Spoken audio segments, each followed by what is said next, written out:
Hey guys, Mistik here, welcome back to the channel. Today I've got something really special for you guys. It is a review and showcase of the new keycard items. I'm going to be going over how you can get these items, showcasing them, and then finally giving my opinion on them and whether they are worth purchasing. Before we do get into the video though, I do want to thank the two players that helped me out in getting these clips. They are Koolaid and Pibb, and their profiles are on the screen right now. Without them, this video would have been quite literally impossible, so I gotta give a big thanks to them.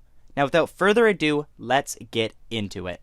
Starting out, I wanted to talk a little bit about how you can actually get these keycard weapons. Keycard weapons are actually the direct replacement to exotic weapons that we have seen in past years. The only difference this year is that the guns only require the keycard instead of an exotic coin and 200,000 graalets. The important part here is how you actually get a keycard. This is quite complicated and will either require a time machine or a lot of tradable worth.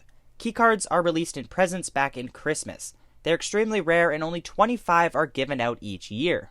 They are tradable though and can be bought from anywhere between 700,000 and 1 million shells. However, when used, the actual weapon themselves are untradable. There are two keycard items this year, just like other years with exotic coins, and I'm going to be starting this showcase with the Dimensional Rifle. The Dimensional Rifle comes with two different modes and has two special features. The first mode is its rifle mode, which deals 12.5 damage with a fast fire rate, low freeze, and a clip of 20. The bullets from this mode also slow the enemy for a few seconds, making finishing them off extremely easy. The Dimensional Rifle in rifle mode is a really strong weapon. It only takes 4 shots to finish someone off, which makes it formidable in almost any area of the game. This is a very similar weapon to the bar, but has slightly better stats and includes that deadly slow effect. The second mode is the Sniper mode, which deals 13.5 damage and has a clip size of 14. This mode does not have the slow effect, but instead has something I call Dimensional Knockback. This is similar to the new knockback effect we saw on the Easter Rocket Hammer, but instead knocks back players relative to where they were standing. This is a really cool new effect and is very strong in PvP. It is also super fun because the knockback still activates when you're dead, so it basically can just push around dead bodies.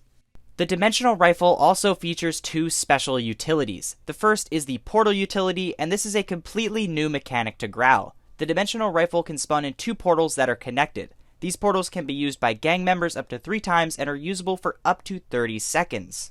These are extremely cool and are a super interesting addition to Graal. I'm not entirely sure how impactful these are on the meta of PvP, as it seems more like a gimmicky addition than a useful one, but nonetheless it is insanely cool and unique.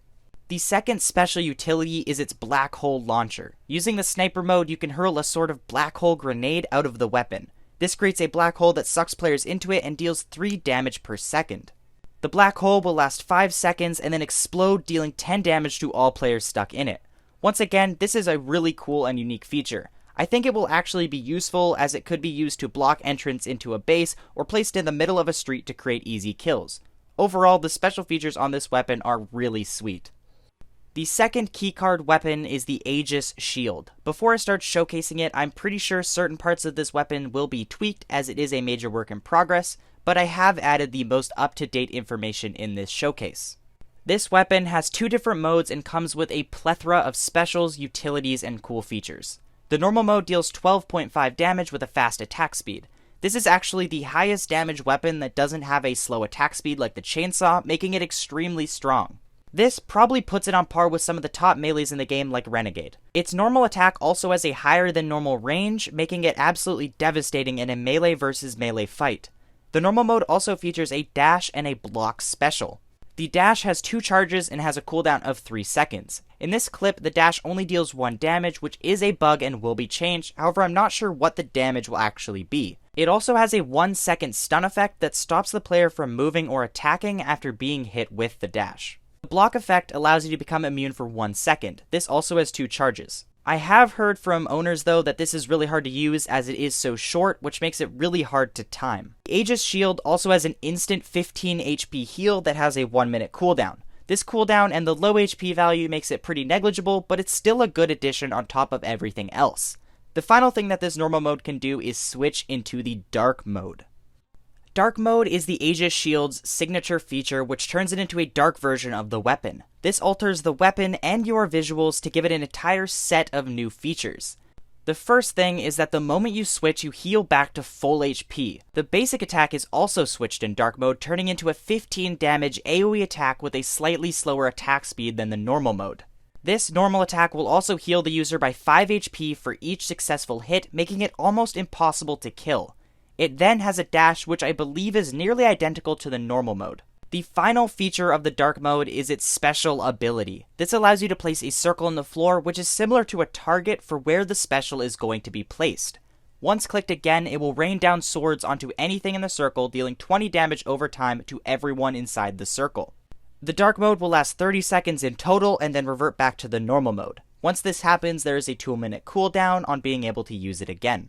With all the showcasing done, I want to now give my opinion on each of the keycard weapons, and also which of the two I think are better and which I like more. The dimensional rifle is probably the obvious choice of the two when considering how useful it will be. It has incredible stats in both modes that are added to with great effects that make it harder for the enemy to escape and fight back. On top of this, it also features 2 very unique specials that could be both useful and just super fun to play with. I am really excited to see what crazy strategies people make with this weapon in the future. This is probably why you can easily find a dimensional rifle out there, but see very few Aegis shields.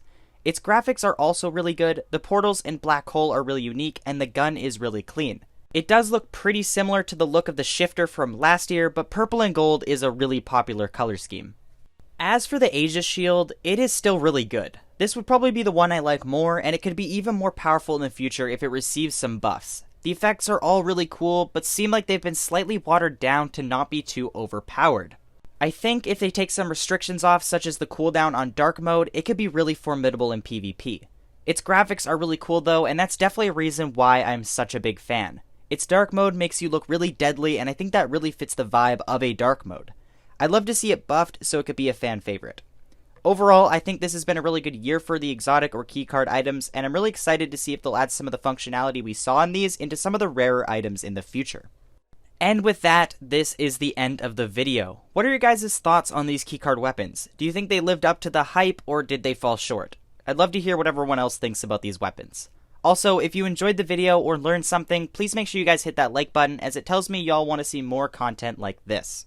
And of course, if you aren't already, make sure you guys subscribe so you don't miss out on any Graal news, updates, or reviews. Thank you for watching, and I'll see you in the next video.